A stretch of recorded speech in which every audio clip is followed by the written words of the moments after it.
is Cheryl Martin, and I'm a playwright and a director and a writer, and I've lived in and around Manchester since 1988, even though I was originally born in Washington, D.C. in the United States. This is a writing workshop. If you haven't already got a pen and paper, or you could even write on your phone if you want.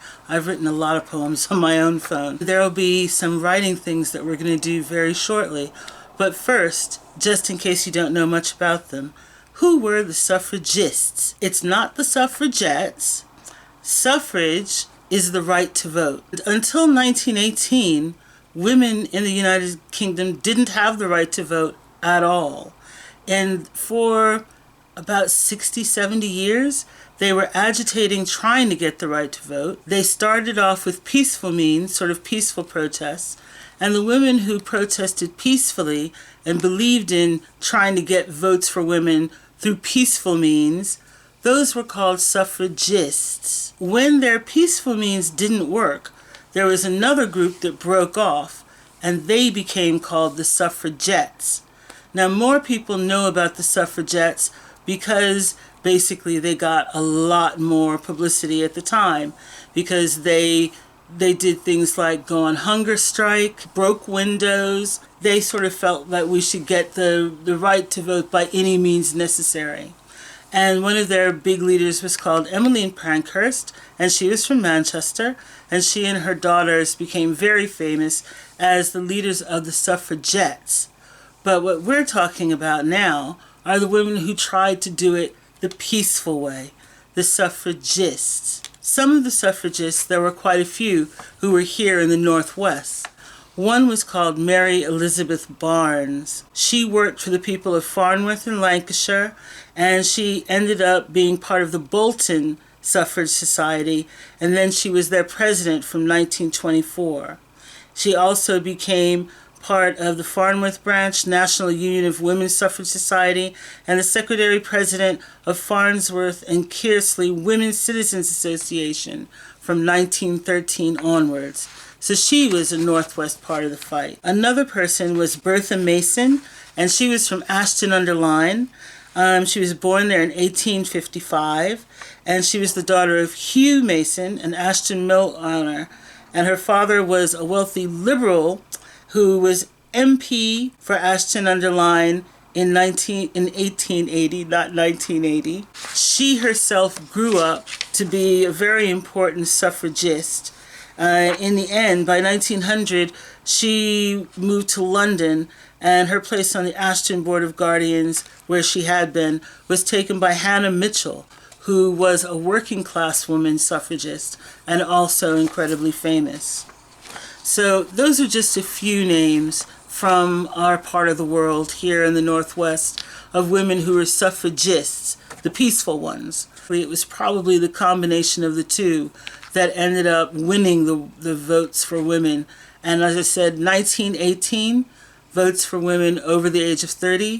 1928, votes for all women over the age of 21. Why is it important for women to get the vote? For centuries, until the late 1800s, women and their children and anything they owned actually became the property of their husband when they got married. Until around the late 1970s, even after women got the vote, it was hard for a woman to get a loan, to have a bank account that was her own, to get a credit card, to buy a car in her own name, especially if she was married.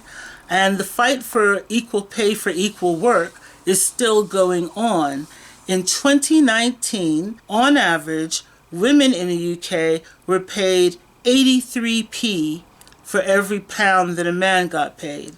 So no matter how educated you are, how hard you work, a man doing the same job as you is getting more money. And that's still today. And that's even with women MPs and women voting. So it's really important to have the vote to try to get things like that changed. And it made it possible for women and girls to dream of a better life for themselves and their children, because they'd have a say in how they got to live that life.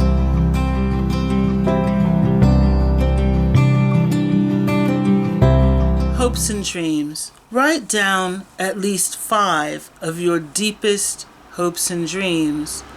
Just notes, doesn't have to be whole sentences. Just what you want out of life for you in the future. What do you want for your life? What do you want your life to be like? Things maybe you've never told anybody. The good thing about an online workshop is nobody has to hear what you dream. This is just for you to dream for yourself. So you can pause the recording now and just write down 5, just 5 hopes and dreams.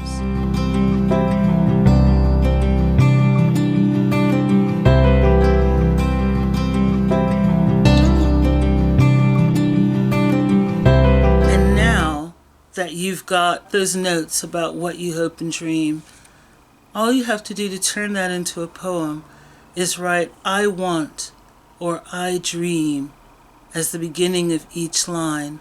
Then write each one of those dreams. And now you can write more if you want to. So take those hopes and dreams, those 5 hopes and dreams you've already written down. Write down "I want" or "I dream" as the beginning of each line. And now you can write a little bit more about what those hopes and dreams are.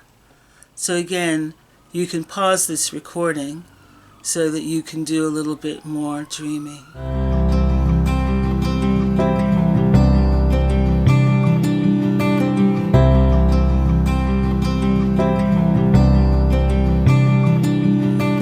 So now let's go on to the second exercise, and this is thanks. Write down at least 3 things this time that you're thankful for in your life, that the fight of the suffragists helped you to have.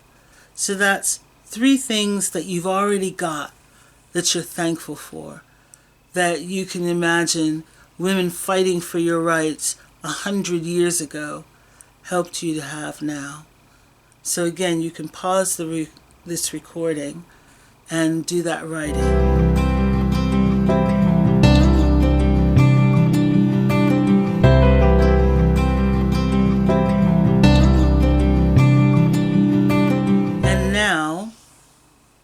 You're going to take those things and you're going to add some more to it. So this time write down 3 women from your family or friends or teachers or influencers, from telly, from film, from stories, from anywhere. Choose 3 women who've showed you how to dream, how to get your dreams, how to dream bigger and better. People who showed you the way you want to go. So again, that's 3 women from anything, any story, any movie, any real person, someone in your family, somebody you've heard of or read of. Write 3 women who showed you how to dream. And again, pause the recording and write that down.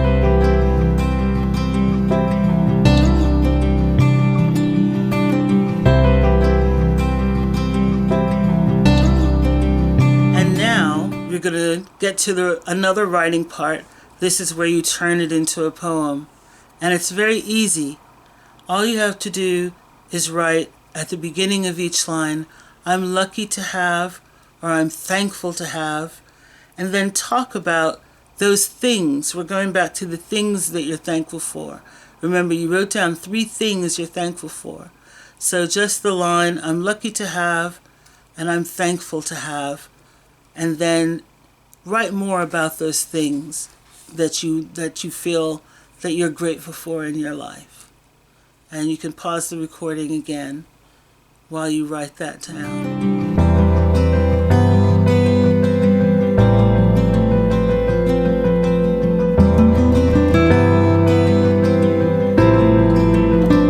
And now you want to write, this is about the women that you're thankful for. "I want to thank" at the beginning of the next few lines, and talk about the women or girls who've shown you how to dream bigger and better and pointed the way for you. So just write, "I want to thank" at the beginning of each line. And then when you put these together with the "I'm lucky to have" and "I'm thankful to have," you have a big poem that's all about thanks. Because as much as we want stuff, we were dreaming about what we wanted in the first exercise, we also need to thank people as well who've helped us dream. So pause and write that down.